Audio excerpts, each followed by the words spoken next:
what we're looking at is how to learn songs easily, as quickly as possible, as painlessly as possible using my song study method. Now, the first thing is, why do we need to do this? And I really believe it's about making the performance experience as good as it can be for everybody involved, the audience, you, and all your fellow musicians. And of course, the only thing that you can control is yourself. You also want to be as prepared as possible for the variables that happen. So instrumentation or production issues, you got to be on your game. So let me get up my information that I have here. I've got so many notes because I basically give my students a checklist. I call the song study checklist, and it gives them an opportunity to, work methodically through it and prepare for a performance.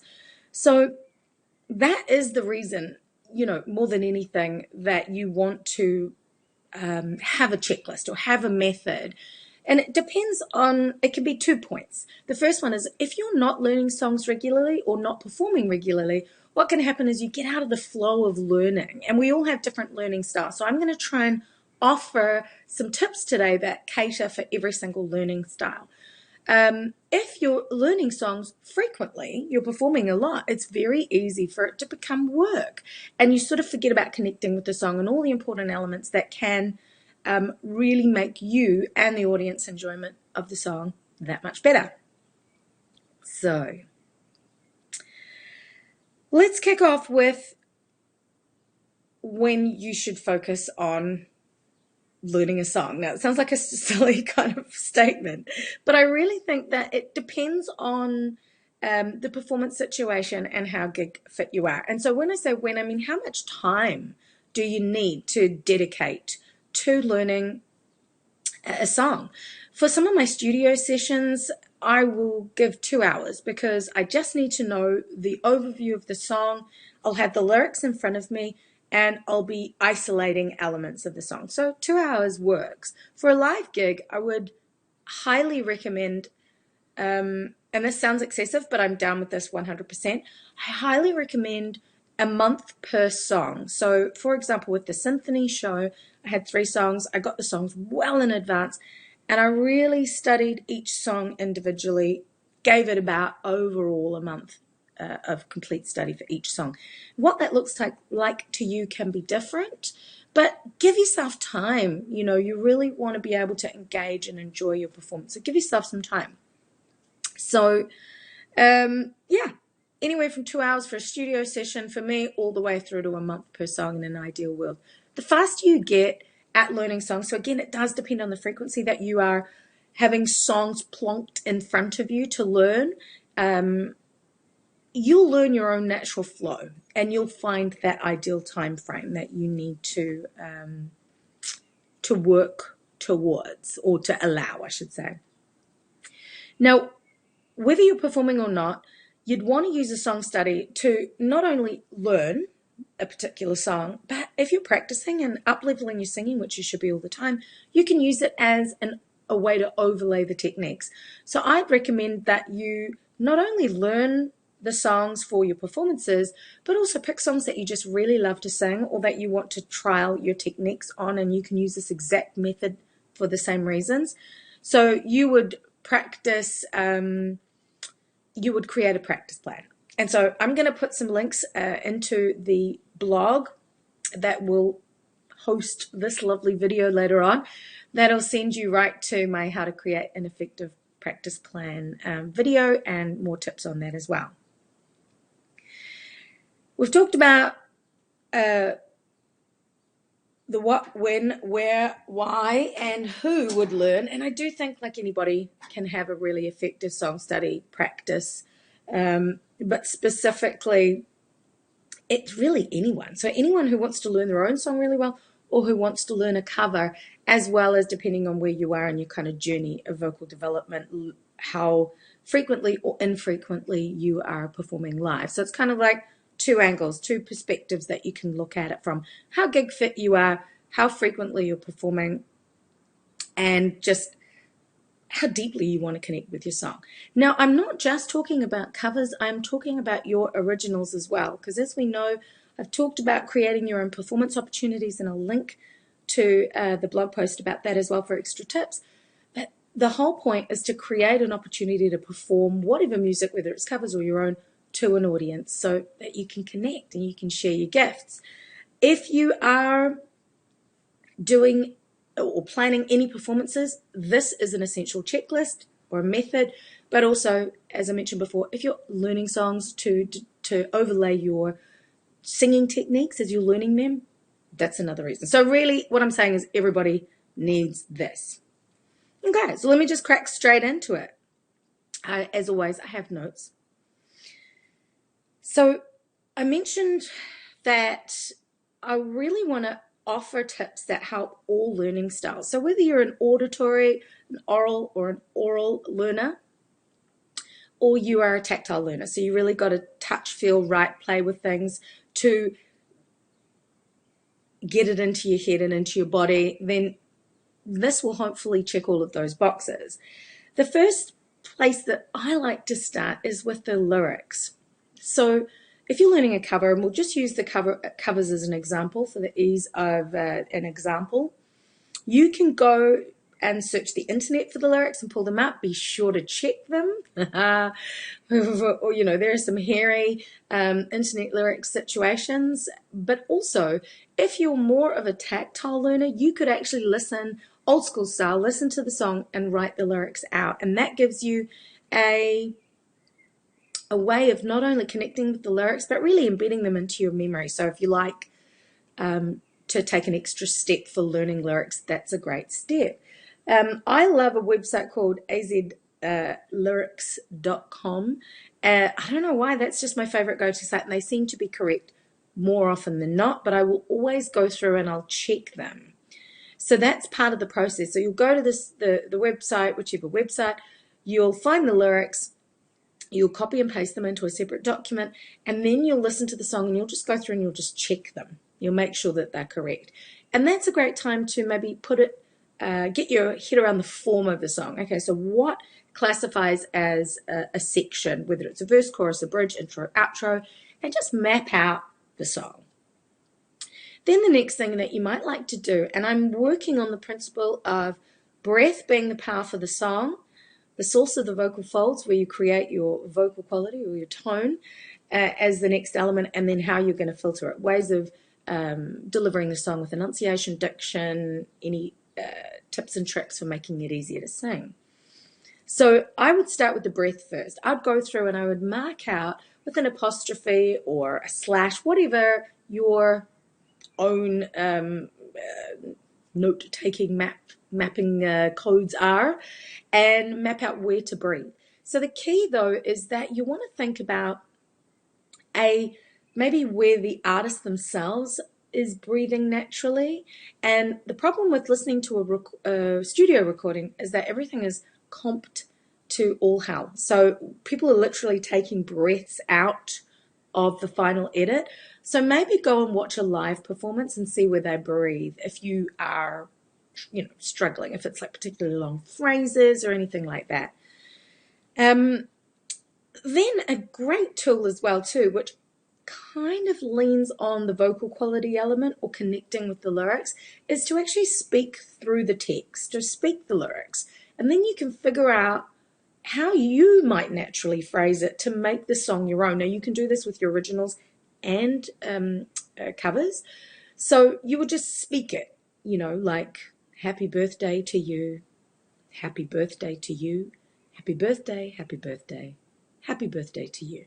So you don't necessarily need to have pitch, but you can see where you personally inflect and do different things with the song, and that can actually inform your melodic choices as an originals musician, or if you're wanting to make a cover your own. So you'll figure out where you need to breathe, and generally the rule of thumb is that phrasing or the scanning of a phrase wants to make sense. So you can totally use breath as a tool, for a stylistic tool, but you want to be mindful that you're not really butchering any phrases. So if I was to talk like this when I'm trying to deliver a phrase and it doesn't, that's, I'm over exaggerating, but there is a flow that happens. And if you stop in an unnatural place, it can spotlight. And you just want to be really intentional with the way that you choose to spotlight. You've got just a few minutes of people's time to get their attention, seconds often at the moment. So be really intentional about your breath. Think about it from not only the power perspective of how you're going to deliver the song with ease, but also how you can tell the story better utilizing your breath management. Okay. The next thing you want to do is go with the pitch. And so what that means is check that the key is in the right, check that the song is in the right key for you. Now, I like doing songs in the original key as a challenge for myself, but once you know your vocal range, so that's the total scope of notes that you can sing from the lowest growl to the highest squeak, you'll find that about 8 to 12 notes in the middle of your range are what I call the sweet spot.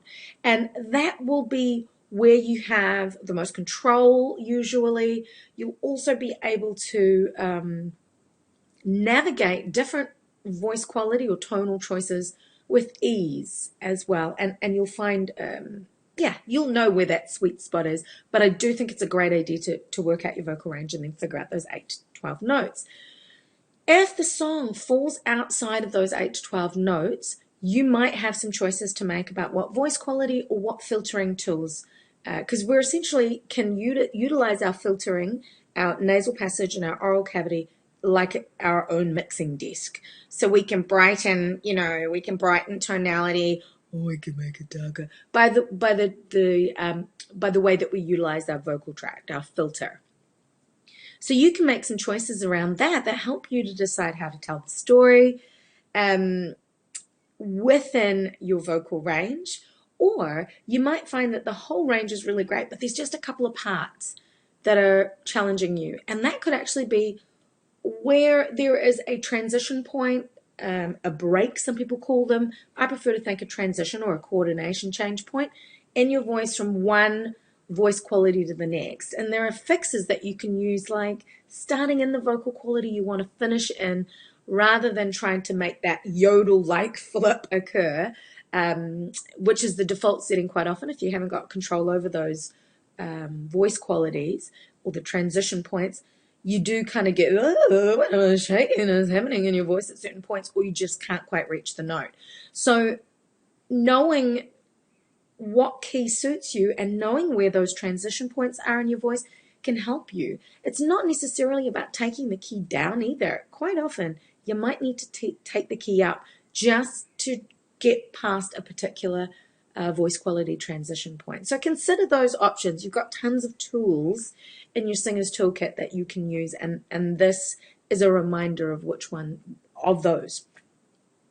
So when you've got the key right, I think it's a great idea to actually work through the melody note by note if you can, whether you like, and this is for the different learning styles, you could use a lead chart, and I will link you to the site that I get mine from. Now, I am not the strongest sight singer. I will tell you that right. Well, I'm not a sight singer. I'm not the strongest reader, but I can follow the dots. And so it helps me to really define sometimes if my ears aren't working as well at interpreting the melody, or there's something tricky that I can't hear, I will refer to a lead sheet. And when I do big shows, there's usually lead sheets that come with that. So you can see the lyrics and you can see the notes. You can, like I mentioned with more popular songs, if you're doing covers, you can grab them from the internet. I highly recommend that you create your own lead sheets as well if you're writing songs, not only just for you to document the song, but hopefully you plan to play it live and you've got a chart, at least the chords and the tempo and the key that the song is in. That's always good. You can ask somebody to do that for you as well, and there are apps that can do that for you as well. One in particular called Score Cloud, and I will link to that in the blog as well. Once you do understand the pitches, then I would highly recommend, even if you accompany yourself or not, so if you play an instrument and you plan on accompanying yourself live or for the recording, I really would love you to isolate the craft. So voice and instrument, external instruments, separate. Work on the vocal stuff first, and then you can transfer it across to the instrument later. So look at them as two separate things in the beginning so that you can give them the time that they deserve. If you don't, so what you'll need to do then, I should say, is you'll need a backing track. And I'll also link you to some of the karaoke sites that you can access things. iTunes, Spotify often have backing tracks you can utilize as well. And if you're a subscriber, then that means they're free. But there is a great karaoke site that I use that allows you to actually change the key of the song. You can go in and you can customize the track as well. So if you wanted a more of an acoustic guitar backing track to practice along with, and the track that you found has got drums and keys and bass and maybe strings, and you're like, no, that's too much, I just want voice and guitar, you can actually go in and customize the track and take those elements out, and it's cheap as chips. So I will link that I'll link you to that in the blog post. So once you've got your backing track, it's time to sing through, and this is where the fun starts. So you need to identify any tricky spots when you're singing through. So it might be like high notes, figuring out exactly how you're going to, what voice quality, how you're going to access it. It might be a case of some of the diction or enunciation, consonants, vowels that you're literally tripping over. There might even be some trills, some sustained notes or embellishments that you want to emulate, but you haven't quite wrapped your head around. Once you've had a sing through, go back and mark those points, and I highly recommend that you isolate them and practice them independent of the song. So there's so many things that you're looking at when you're singing a song. It's rhythm, it's pitch, it's phrasing, lyrics, a million things. So when you're in this practice mode, the first run through and you've identified, then it's time to isolate and practice one thing at a time. So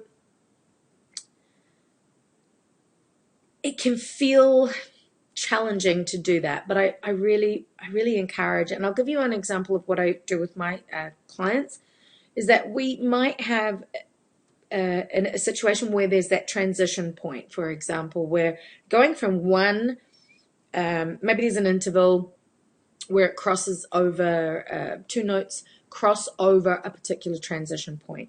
So if they want to keep the song in the same key and they want a particular voice quality that helps to deliver the emotion of the song, we will isolate that maybe it's 2 bars, 1 to 4 bars, whatever the phrase length is, and I'll sometimes make them a little backing track, or I'll play it through on the piano, and we will just sing that phrase. So if it's la la la la la la la la la la la la la la, and just going over and over and over it again, so that they have a chance to try different things in that isolated element or in that place in the song. So give that a go. Don't be afraid to really break things down and spotlight little sections and be 100% comfortable with that.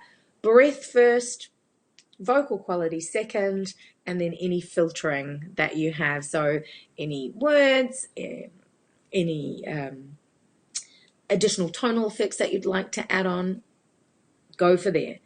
And then basically, you put it all together and you practice some more. You just do it again. And then you do it again, and you do it again. And so at that point, the goal would be that you would walk away, A, with the lyrics memorized, B, completely confident in all of the elements of the song and in your delivery. Then the next step is to performance polish. But what happens, one step in the middle between those two, is that I really want you to record your practices. Audio is the bare minimum. Video would be amazing. So try to make sure that you have the camera at eye level and maybe from your torso up. Watch and see what it is that you do when you approach particular things that you find are tricky. So there might be some mental triggers that are causing your body to be in a particular position. Mine used to be, I used to move my shoulders heaps. I like singing songs with my shoulders. I still hand sang, but my shoulders was one. So videoing myself and watching it back, I actually had to do it for my, when I was studying at Berkeley online, we had to send weekly. We did 12 weeks of voice assessments, a song each week, different styles when I was doing my pop rock vocal style paper. And I had to send it to the instructor, and she would then watch it, and she'd give me an audio critique. And I thought, oh my God, this is the most amazing thing. I could hear the song in the background, and then I could hear her giving me feedback on it. So I was like, this is the most helpful tool in the world. I want to take it to the next level, and I want to provide video feedback. So what I have now is called a video performance review, or a song study service that you can utilize, where you send, like a song, ideally one that's like around, under 5 minutes. I watch the video through and give you feedback in real time. So it's like a screen and a screenshot. You can see yourself as the big part of the screen. You can see my little face in a box, and I watch it through and I stop it and I say, okay, see that point there?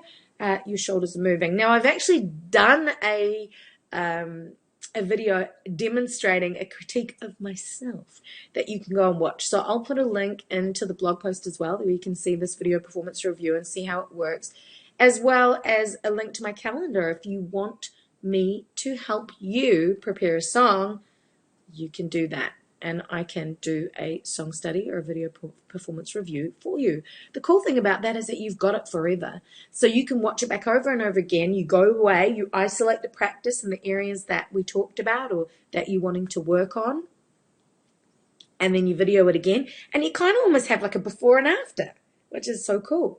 So I should probably redo some of those performances that I did. I think it was 4 years ago when I was sitting that paper, because I have learned so much more and continue to learn, because I'm never going to stop studying voice. And then I'll be able to compare, and I highly encourage you to do that as well. That's actually not a bad exercise to use the song study method for if you're not workshopping anything in the future, like working towards a performance. You can use that as the before and after approach. Okay, once you're at that point, you're 100% going to be at a performance polish phase. You can think about movements or any, dancing that you might want to do. That's a little beyond punching above my goal. I can't even remember to say, but it's too much for me, is what I'm trying to say. Way too much. I used to, not so much now. It's a little bit like concentrating on walking and talking is where I'm at.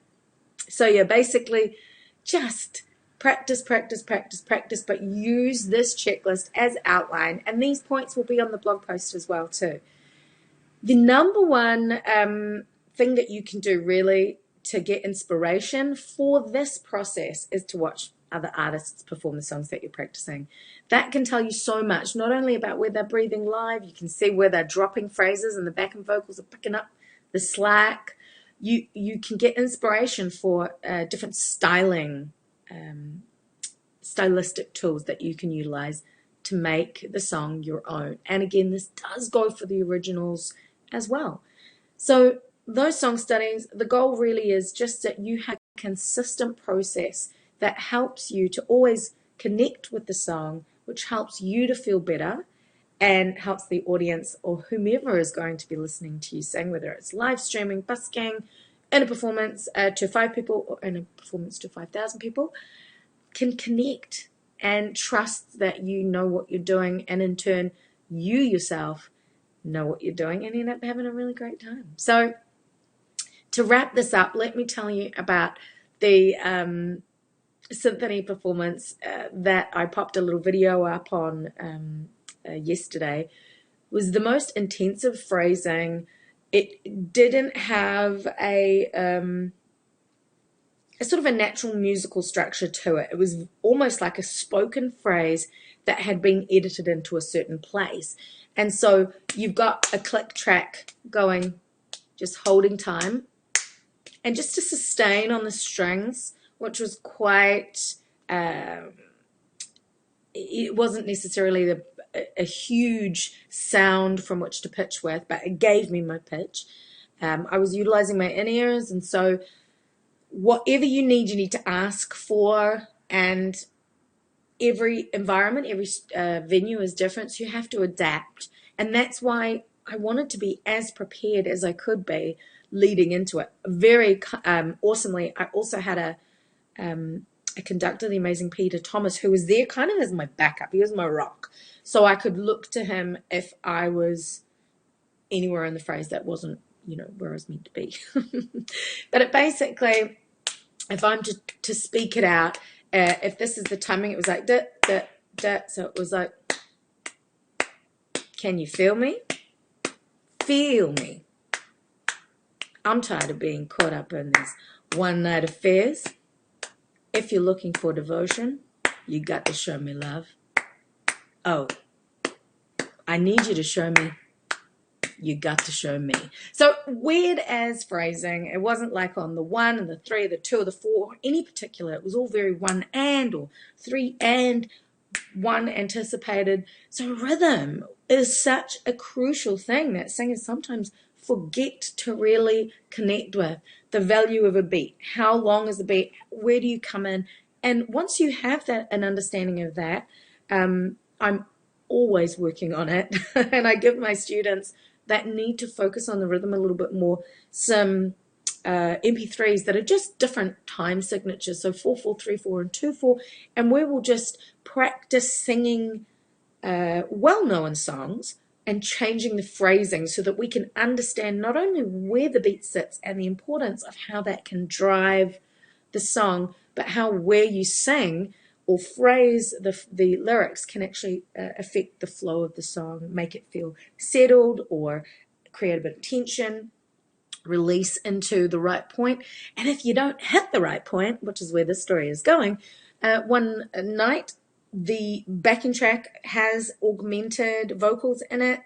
That is a pre-recorded, essentially an echo of my final word, which is me. So if I was one beat out, I would have missed that cue, and the me's that were ringing out as an echo would have just started. So if I was late, I would have been, you got to show, and then it would have just gone me, me, me, me, me, me, when I'm meant to be the one that triggers the me, and the echo is going from there. So it was very intricate, and it gave me a little anxiety, I tell you that for free, but I worked through it using this exact song study method. I didn't get it right every time, but I got it right 85% of the time. And I feel really good about that in hindsight, but I definitely think that had I not gone so deep with the song study method and really learned it, I counted it out in so many different ways. I counted out where the words started. I counted out where I needed to breathe. I counted out the spaces in relation to where, everything. I did all of the things. And I encourage you to do the same as well too, but use the song study method to make it a little bit easier for yourself as well. And if you've got any questions, please let me know. Let me know if you found this helpful. And as always, I'll be back again next Wednesday at 2 o'clock New Zealand time to share some more singing tips and, performance insights with you as well. So look, have an amazing day. Thank you for coming on, and I will talk to you soon. Bye.